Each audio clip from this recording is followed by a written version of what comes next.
Before you judge me, let me tell you how I got here. On my 62nd birthday, I thought I was going out to lunch. I wore my best sweater and even did my hair. But instead of cake and laughter, I was handed a suitcase and abandoned. That was just the beginning. If you think betrayal only comes from strangers, wait until it wears your last name. Stick around till the end and tell me in the comments where you're watching from. They say a mother's love is unconditional, that it's patient, forgiving, and eternal. I believe that. I live that. Every scraped knee, every sleepless night, every school play, I was there for Brandon, my only son. I woke up on my birthday with a flutter in my chest. That familiar warmth of anticipation. 62, alone in my modest house in Dayton, Ohio, but hopeful. Brandon hadn't called much lately. Said work was hectic, that things with his wife were tense, but surely he'd show up today. I made pancakes, his favorite, even set 2 plates. By noon, I was still alone. My heart sunk a little, but I refused to spiral. I checked my phone a dozen times, reread old texts just to feel some connection. At p.m., the doorbell rang. I opened it to see Brandon standing there with that boyish grin he used to wear when he wanted something. "Happy birthday, Mom," he said, holding a small grocery store bouquet. I smiled through the sting in my chest and hugged him tight. "You came?" "Of course," he said, patting my back stiffly. "Get dressed." I made lunch reservations. I didn't even question it. I grabbed my coat, a little purse, slid on the shoes that always pinched my toes but looked nice. I felt giddy, like a girl going to prom, but we didn't drive toward the city or any restaurant. We pulled into a place with a long driveway lined with maple trees whose leaves had turned to ash gold and red. I looked up at the sign and felt my stomach twist. Willow Pines Senior Living Facility. "Brandon, what is this?" He cleared his throat. "Mom, we need to talk. This isn't safe anymore. You live alone and with your memory lapses." "What memory lapses?" I snapped. He kept talking. "I found a great place. It's safe, comfortable. You'll have people your age, activities." I laughed. That bitter kind of laugh that doesn't feel like laughing at all. "You're kidding. You brought me here on my birthday." He got out of the car. "Let's go inside." I refused to move. That's when he opened the trunk. My suitcase was already packed. I stared at it, frozen. "You went through my things." He sighed. "Don't make this harder than it needs to be." Inside, it felt like time had stopped. Smiling faces at reception. The smell of antiseptic and overcooked vegetables. He handed over papers, legal papers, a transfer of power of attorney, my name, his signature. Done. I didn't cry then. Not yet. I let them lead me to a room with beige walls. An adjustable bed and a small window facing a brick wall. My birthday gift. I sat on the edge of the bed with my coat still on, feeling the cold seep through my bones. No cake, no candles, just silence. Hours passed. I finally opened the bouquet. It had wilted from the car ride. The flowers looked like I felt. That night I lay awake, listening to the quiet rustle of nurses, the distant sound of a TV somewhere down the hall. The mattress was too firm. The sheets smelled like bleach. I replayed every conversation with Brandon over the past year, trying to see the signs I'd missed. I thought of all the times I said yes when I should have said no. The times I covered for him, loaned him money, made excuses to others. The moments I swallowed disappointment because I loved him. But that night, I stopped defending him. Something cracked inside me, something essential. The next morning, I asked a nurse for my cell phone. She said my son had taken care of it, disabled the line, said it was too confusing for me. It was then I realized I wasn't here to be cared for. I was here to be erased. And if I didn't find a way out, they'd succeed. But I'm not as fragile as they think. Not even close. I stopped eating for 2 days. Not because I was trying to make a statement, but because I simply couldn't stomach the food or the truth. There's something about being treated like you're no longer useful that breaks a part of you that never fully heals. I'd raised a child, built a home, loved fiercely, and now I was just a room number and a patient chart. The nurses were kind mostly, but kindness can feel like a form of pity when you're trapped. They called me sweetheart and ha like I was 10 or 100. No one asked what I did before. No one asked what I loved. To them, I was just another old woman wearing slippers and forgetting things. Even if I hadn't forgotten a damn thing. My roommate, Doris, slept all day and snored all night. She didn't talk much, but when she did, it was about people who hadn't visited her in years. I listened because I knew the ache of absence too well. I tried to keep my mind sharp. I watched the news in the common room and did the crossword puzzles they left in the hallway. I reread a novel I'd already read twice before. But something inside me was sinking deeper, darker. Then on the fourth day, I met Ruby. She wasn't supposed to work that day. A nurse called in sick, and Ruby, young with braids pinned up under her scrub cap and kindness in her eyes, filled in.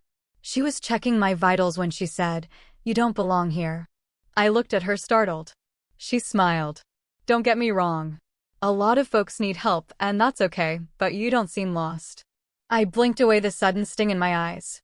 We got to talking. She asked about Brandon. I told her what I could without falling apart. She listened. Not just nodded, really listened. Later that day, she came back with something in her hand. "This belonged to Mr. Henley, a resident who passed last week," she whispered. We found it tucked inside a Bible. No one claimed it. It was a lottery ticket, folded, a little yellowed, and dated 2 weeks earlier. I chuckled, dry and brittle. "And you want me to try my luck?" She winked. "Hey, the world owes you something." I didn't plan to do it. Not at first. It felt silly, but boredom and desperation are strange bedfellows. That night, I waited until the hallway was quiet. Used one of the facility's ancient desktops in the lounge and typed in the numbers. My hand froze. My eyes scanned the page again and again. Is million. I covered my mouth with both hands. I looked around. No one was there. The silence that followed was deafening. It wasn't joy I felt. Not at all. It was fear. Pure electric fear. If Brandon found out, if anyone found out, I printed the confirmation, folded it small, and tucked it inside my bra. The next day, I called Ruby aside. "I need to talk to someone privately, someone legal." She didn't ask why. She just nodded. Ruby knew someone, a volunteer attorney who came by twice a month to help seniors with wills and such. I waited with my heart pounding until he arrived that Friday. His name was Aaron, young, sharp, and most importantly, discreet. We sat in the tiny break room. I slid him the lottery confirmation and whispered, "Can you help me disappear?" His eyebrows rose, but he didn't flinch. "We'll need to move fast," he said. The next hours were a blur. Paperwork, notarizations, financial transfers, a new phone, a temporary mailing address. He contacted an independent financial advisor who set up a blind trust. My name was nowhere visible. Brandon would never see a cent. I signed a new will, leaving everything to charity, just not yet disclosed. Brandon had already signed away my life once. I wouldn't let him do it again. Ruby hugged me on the night I left. "Don't forget us when you're free," she whispered. I didn't cry. I couldn't. I slipped away just before dawn, wearing clothes that weren't mine, carrying a duff with only the essentials. They thought I was senile, broken, alone. But I was about to become a ghost with $1 million.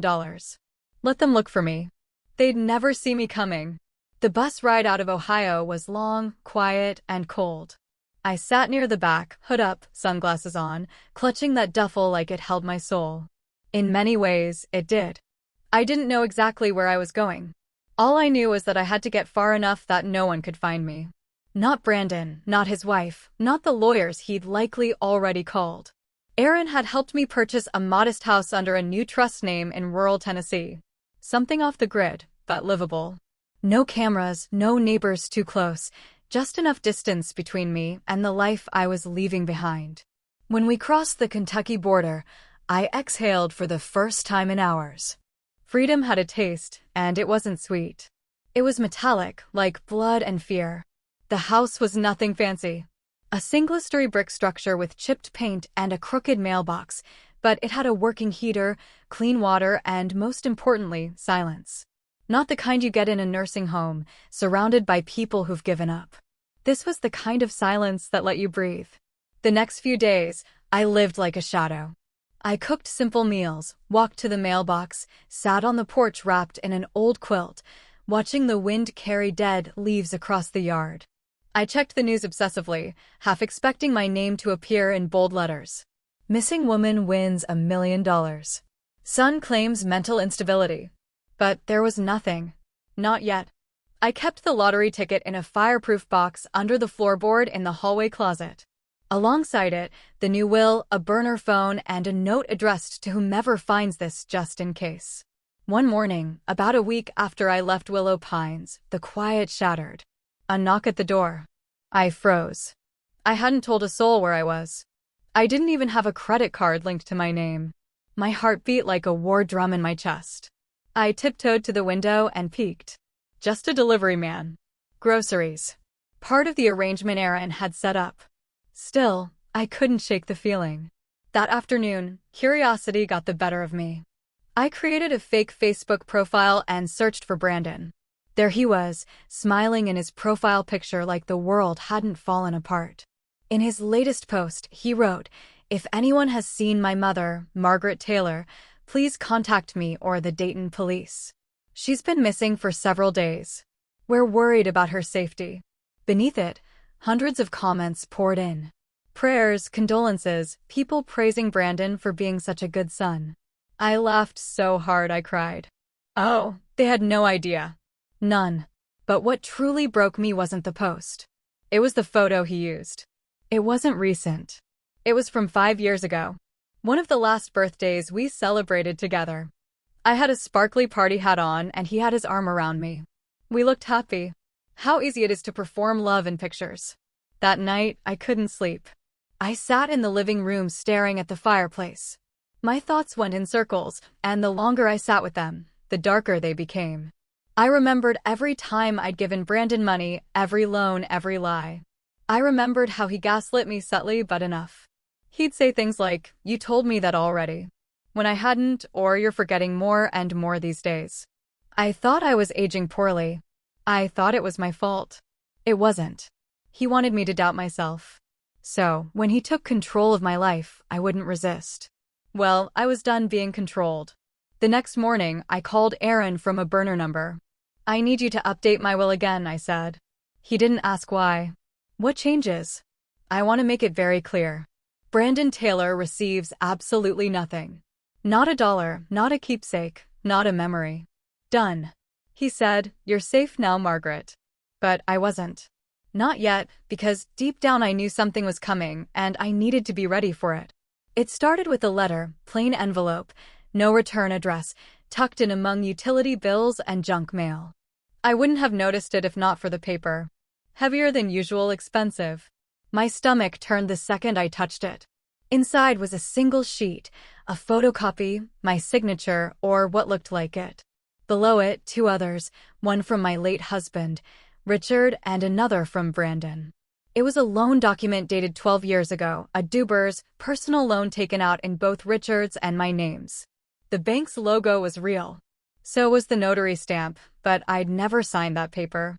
Never. I sat down on the worn sofa, the letter trembling in my hands. The document had my handwriting down to the loop in the G of Margaret, but something about it was off, too clean, too practiced. My husband would never have hidden a loan like that. And Brandon, he never said a word. I pulled out the fireproof box, retrieved the older file folder Aaron had helped me compile, a collection of past financial documents we salvaged before I left. Inside, I found 3 more forms, all with my forged signature. A cold realization slithered through me. Brandon had been stealing from me and Richard for years. It explained the strange tension in our final years together. The way Richard avoided certain financial topics. How we suddenly had less. How Brandon always seemed to need money for an emergency but drove a newer car every year. The quiet arguments at night I thought were about work. The canceled vacation plans. The bad investments. I'd blamed aging, the market, a general turn of luck. But it was Brandon. All along, I didn't cry. Not this time. Instead, I opened my laptop and began digging deeper. Over the next 3 days, I pieced it all together.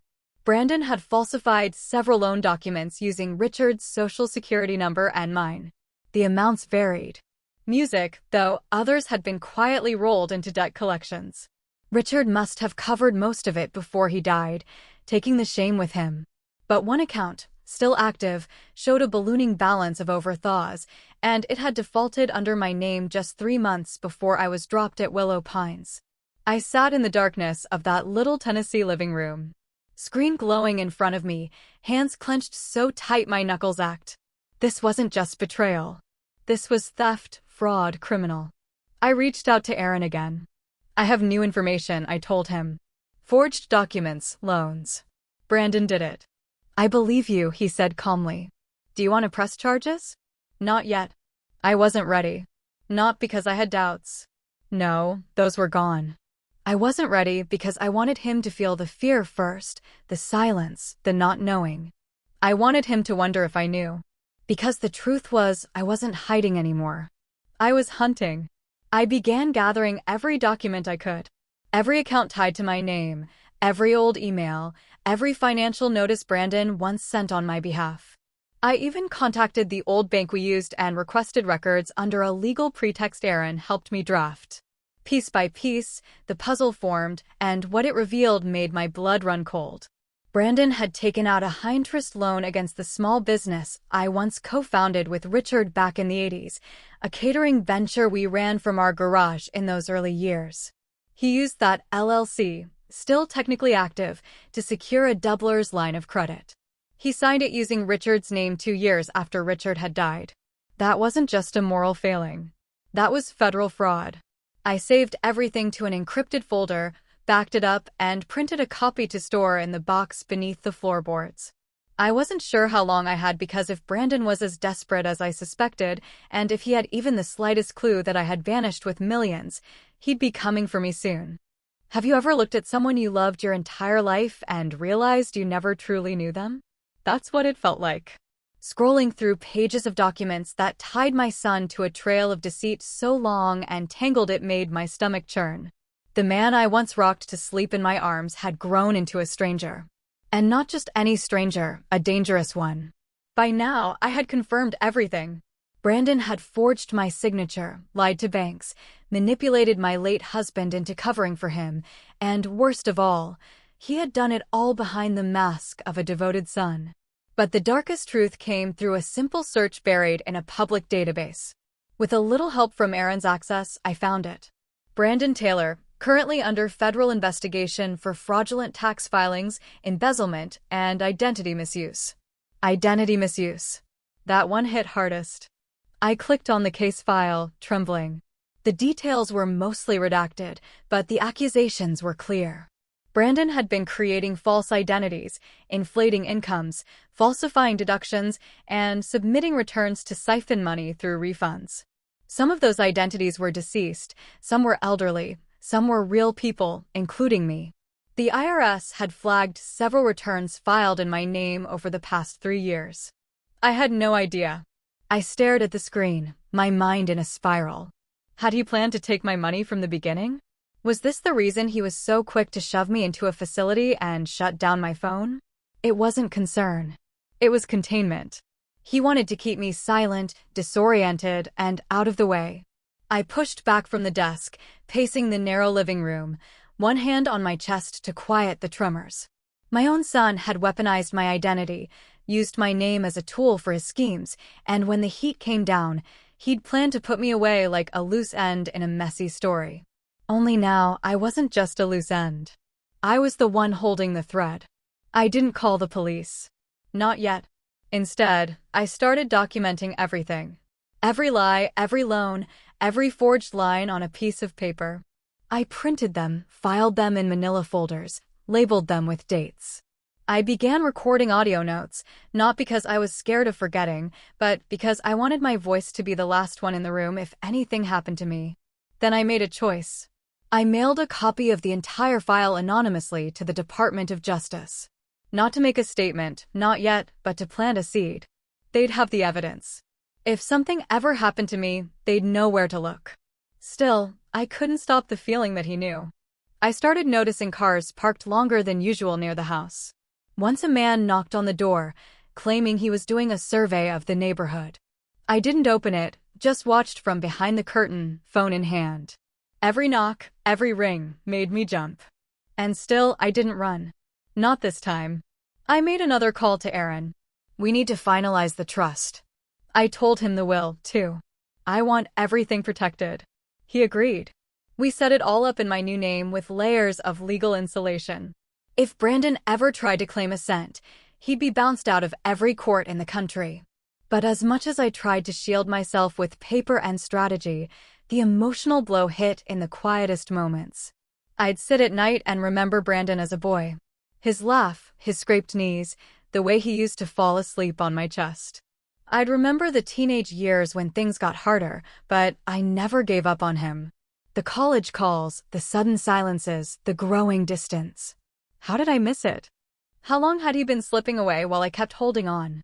Maybe that's the worst kind of betrayal, the one you watch unfold in slow motion, always hoping it's something else.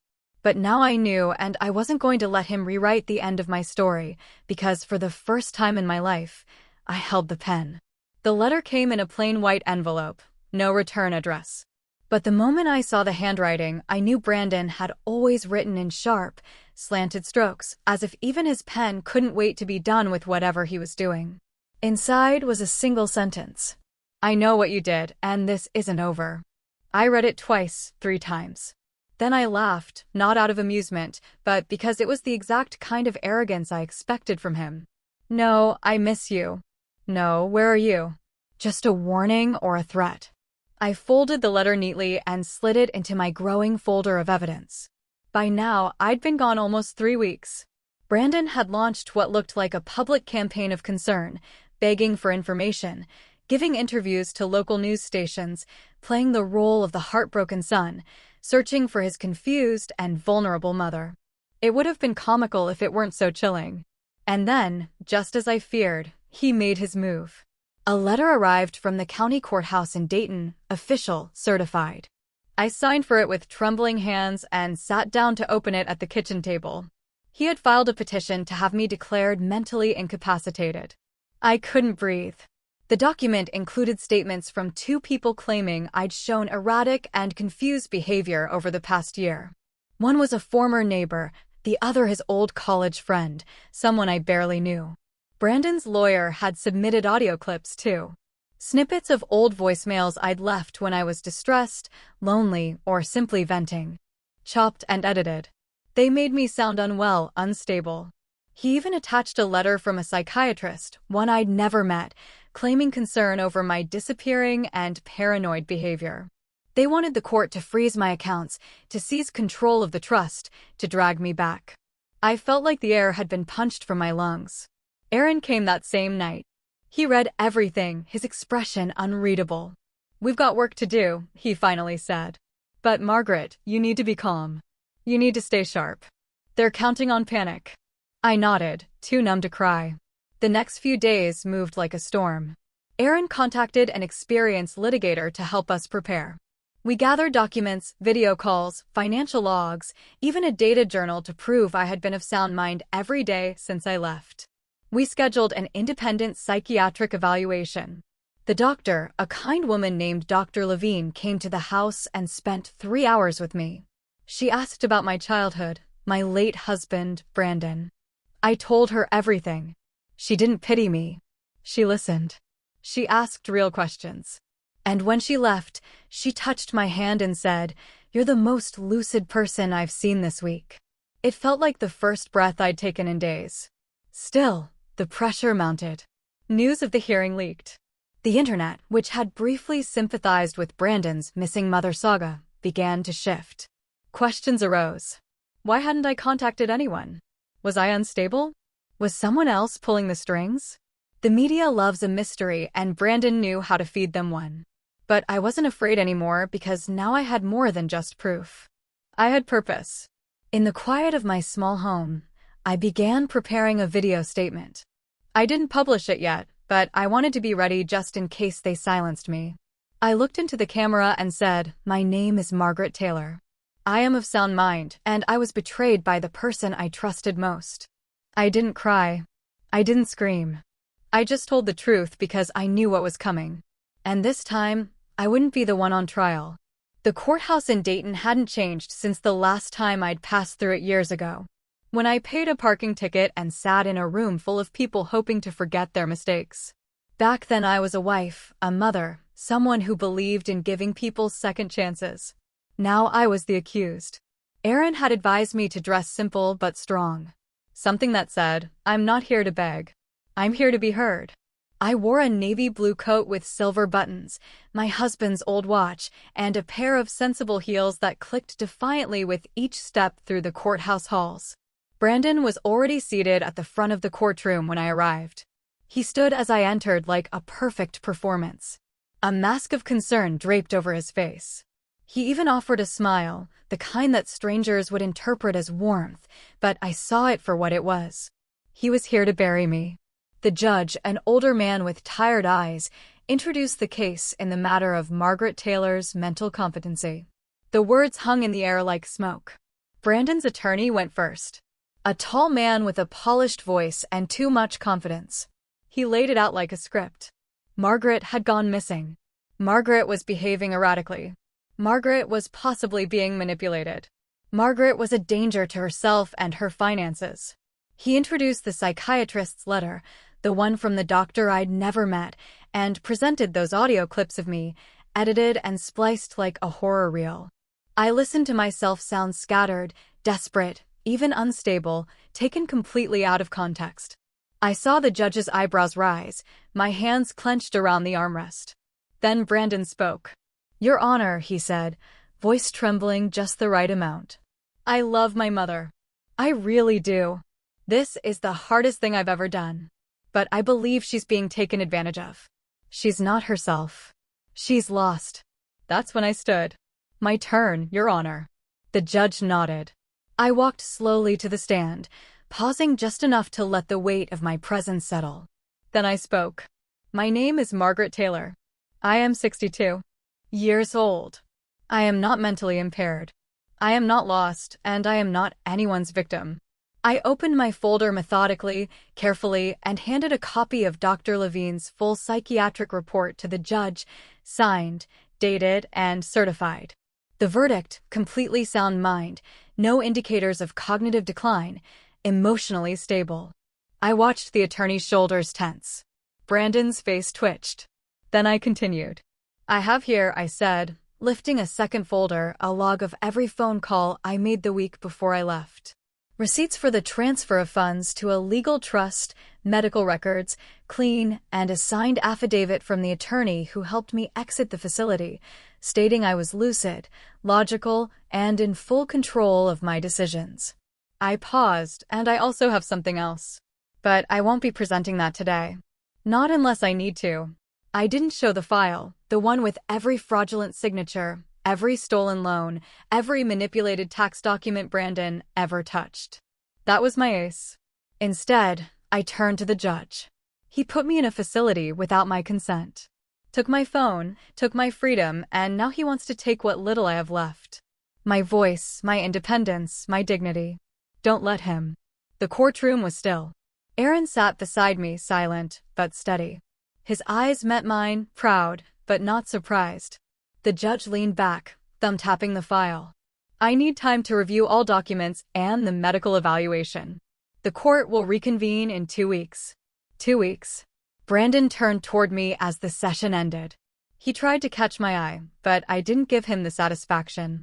He left the courtroom with clenched fists and a jaw set tight. His mask was cracking. And I walked out with my head high. The war wasn't over. But for the first time, I knew I could win it. 2 weeks. That's how long the judge gave us. But Brandon didn't waste a single day. Within hours of leaving the courthouse, he doubled down on his public campaign.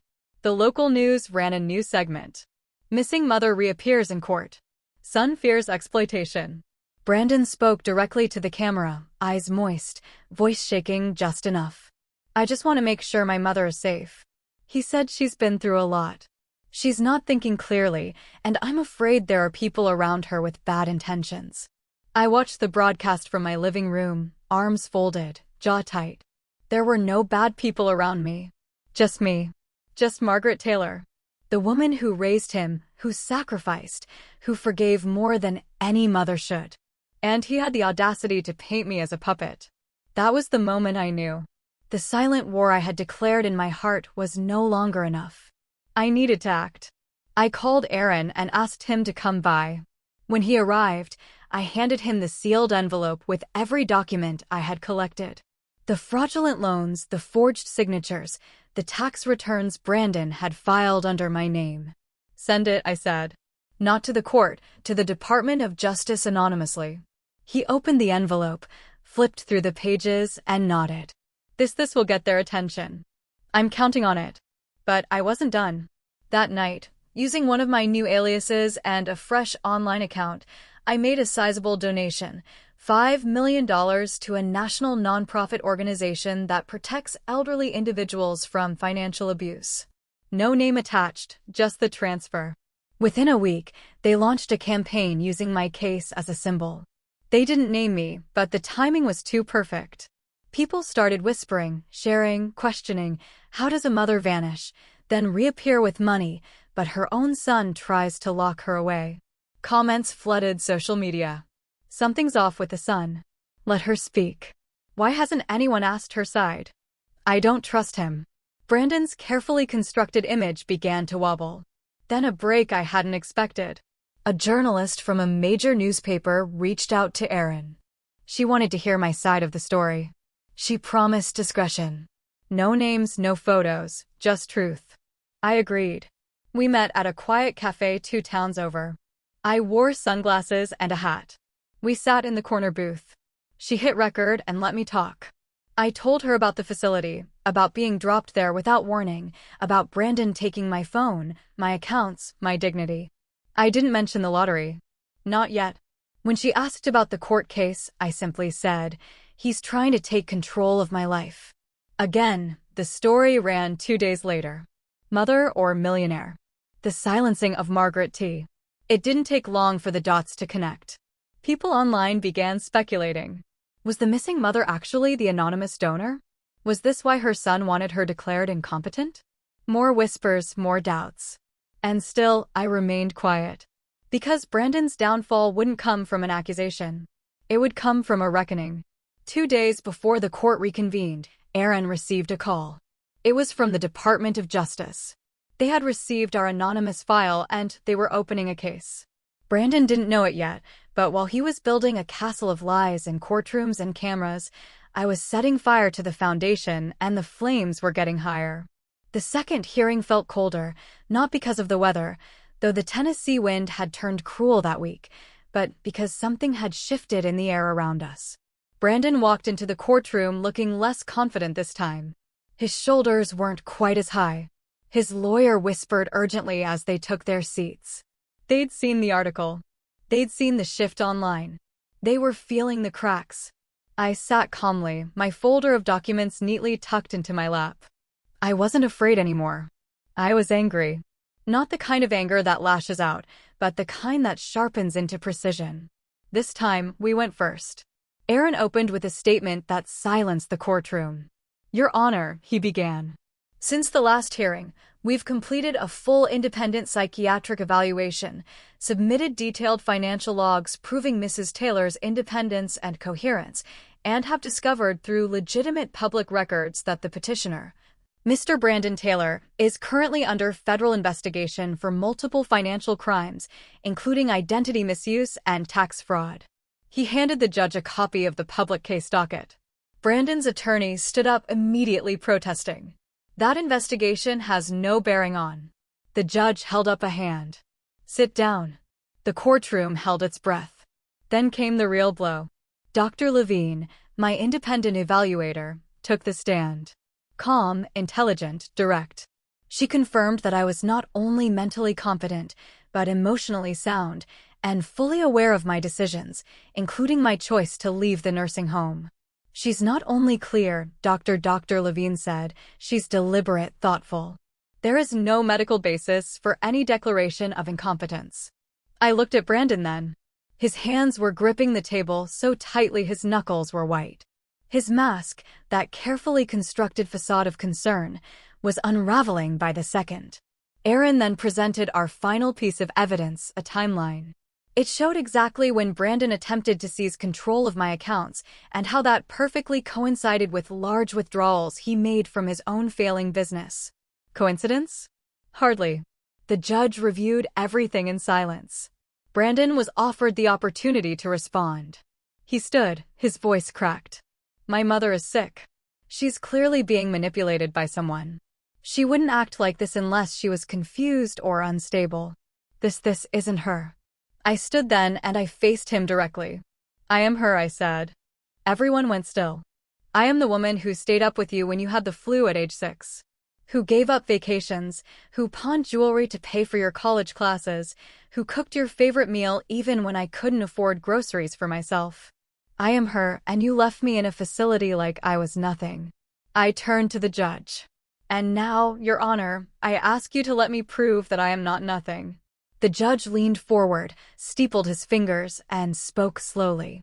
Mrs. Taylor, based on the overwhelming evidence provided, your psychiatric evaluation, and the inconsistencies in the petitioner's claims, I am dismissing this case. Your financial accounts and personal autonomy are fully restored.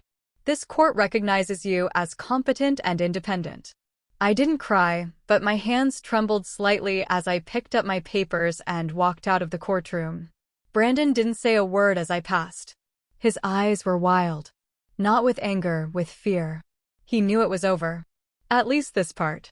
But what he didn't know was that while he'd spent weeks trying to prove I was unstable, I'd been building something far more powerful than a defense. A legacy. And I wasn't done yet. The phone call came just after midnight. Aaron's voice was tense but steady. It happened. The DOJ opened formal proceedings. Brandon's name is on the docket. I didn't speak. I just sat there in the dark, staring out at the wind shifting the trees beyond my window. A part of me had been waiting for this moment. But now that it had come, it didn't feel victorious. It felt inevitable. The next morning, the world caught up. The media swarmed first. Brandon Taylor, son of recently spotlighted elder abuse case under federal investigation. My name wasn't mentioned, not directly, but the dots were too close not to connect. People remembered the missing mother, the court battle, the anonymous donor, the frail woman who disappeared but stood strong in court weeks later. Now their perfect son was unraveling and they wanted to hear from me. I stayed quiet for 2 days, turned off the TV, ignored the phone. I cooked myself breakfast, watched the birds peck at the frost-bitten yard, sat with a pen in hand, and wrote letters I never intended to send. But silence wasn't justice. It was time. I reached out to Sarah, the journalist who had met me in secret weeks earlier. I told her I was ready to speak this time on camera. No aliases, no more shadows. We scheduled the interview for the following Friday. National news full feature. She asked if I was sure. I've never been more sure, I said. The day of the interview, I dressed simply. Gray sweater, small silver earrings, no makeup, no stylist, just truth. We sat across from each other in a quiet studio, the lights soft and warm. Sarah leaned forward. Margaret, the world knows the headlines. They've read about Brandon, about the case. But what they don't know is the heart of it. Why no? I looked directly into the camera. Because it's not just about me, I said. It's about every parent who gave everything and was thrown away. Every older adult dismissed, erased, or locked up under the excuse of love. I was almost one of them. And I won't be quiet anymore. Then I told my story, the nursing home, the lottery ticket, the lies I uncovered, the file I sent. I left out nothing. Sarah's eyes welled as I spoke. But I didn't cry. I was done crying. That night, the interview aired. Millions watched. Messages poured in. People from across the country sharing their own stories of betrayal, abandonment, and survival. I wasn't just Margaret anymore. I was a mirror. Brandon didn't speak publicly, but sources close to him said he was devastated, that his life was falling apart. Good. He built that life on manipulation, and now it was collapsing under the weight of his own cruelty. But I didn't gloat. Instead, I got to work. I made plans to launch a foundation, one that would protect elders from legal and financial abuse. Not in name only, but with real legal support, real funding, real advocacy. I named it the Margaret Project because if they were going to use my name to strip me of dignity, I was going to use it to give dignity back. Still, the pain lingered. Not because Brandon was suffering, but because I had once loved him with a kind of loyalty that blinded me. And now I had to learn how to live without that illusion. But I had something better now. I had the truth and no one could take that from me again. Brandon's arrest didn't come with sirens. It came with headlines. Brandon Taylor indicted on multiple counts of wire fraud, identity theft, and tax evasion. I read the news on a quiet morning with my tea in hand, and my cat curled beside me. The house was still, except for the steady hum of the refrigerator and the wind brushing against the shutters. For a long time, I just stared at the article, not because I didn't believe it. I did, but because I had imagined this moment so many times that when it finally came, it almost felt like déjà vu. He was out on bond. Of course, money can buy time even when it can't buy peace. But the damage was done. His name had become synonymous with betrayal. Former clients pulled their business. His credit lines were frozen. Friends gone. Even his wife had issued a statement through a lawyer. She was filing for divorce. He was alone now. I should have felt triumphant. But all I felt was hollow. The thing about surviving betrayal is that it doesn't leave you whole. It leaves you wiser. Yes, sharper, stronger maybe. But something soft dies in you, that blind trust, that belief that love is enough to keep someone loyal.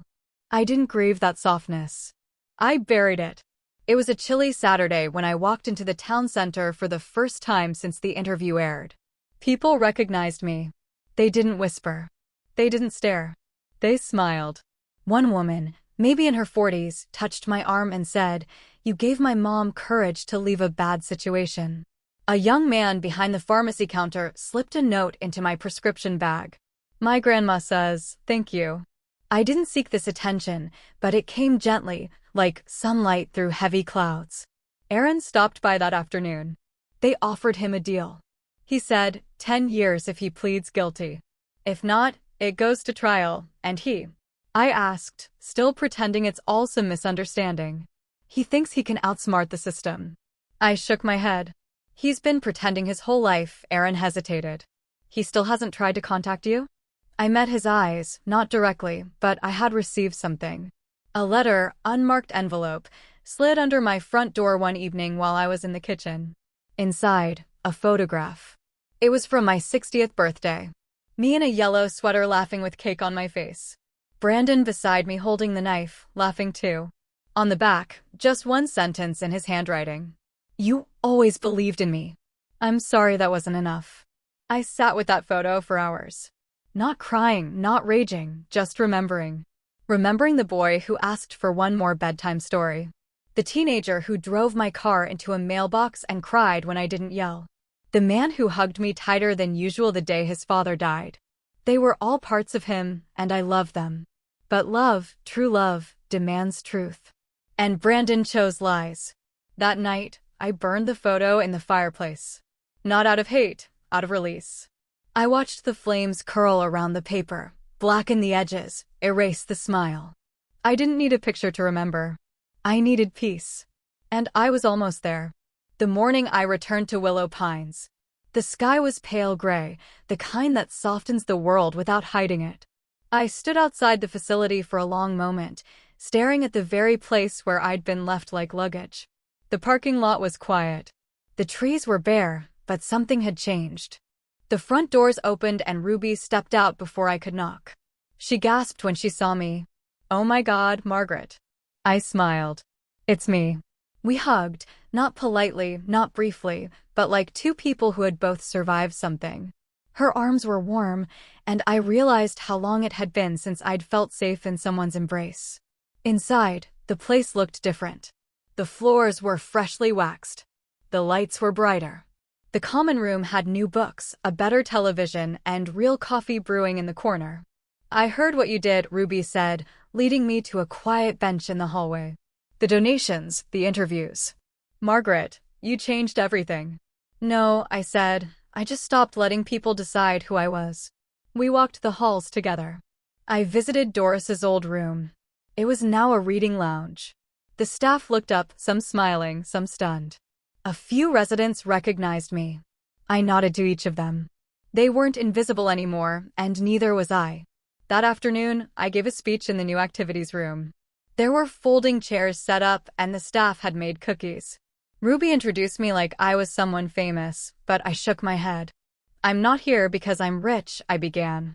"And I'm not here because I was wronged. I'm here because I was silenced. And I know how many of you still feel that way." Every pair of eyes watched me. Some welled with tears. "I want to tell you something I wish someone had told me a long time ago." I said, "You are not a burden. You are not forgotten. And you are not finished." Applause followed, soft at first, then louder. I smiled, feeling the weight of every lonely night I had ever spent, now replaced by something warmer, something full. When I returned home, I finalized the trust. The Margaret Project would become a national organization offering legal and financial advocacy for elders in danger of being exploited. We'd hire attorneys, launch hotlines, build partnerships with senior care facilities and courts. Brandon, he took the deal. 10 years. He tried to send another letter. I returned it unopened. That chapter was closed. I spent the final days of the year writing letters to every person who helped me. Aaron, Ruby, even Dr. Levine. I thanked them not for saving me, but for standing beside me while I saved myself. And then on the first snow of January, I did something I hadn't done in decades. I wrote a letter to myself. It was short, just 1 page. I read it aloud as I sat by the fireplace. The cat curled at my feet. "Dear Margaret, you weren't crazy. You weren't too trusting. You weren't weak. You were just a woman who loved too deeply. And when they tried to write you out of your own life, you picked up the pen and wrote the ending yourself. I am so proud of you. With love, yourself." I folded the letter, placed it in a small wooden box, and set it on the mantel. I didn't need a legacy of money or revenge or even justice. I had something greater. Freedom. And for the first time in my life, I was finally, fully, completely free. Thanks for listening. Don't forget to subscribe and feel free to share your story in the comments. Your voice matters.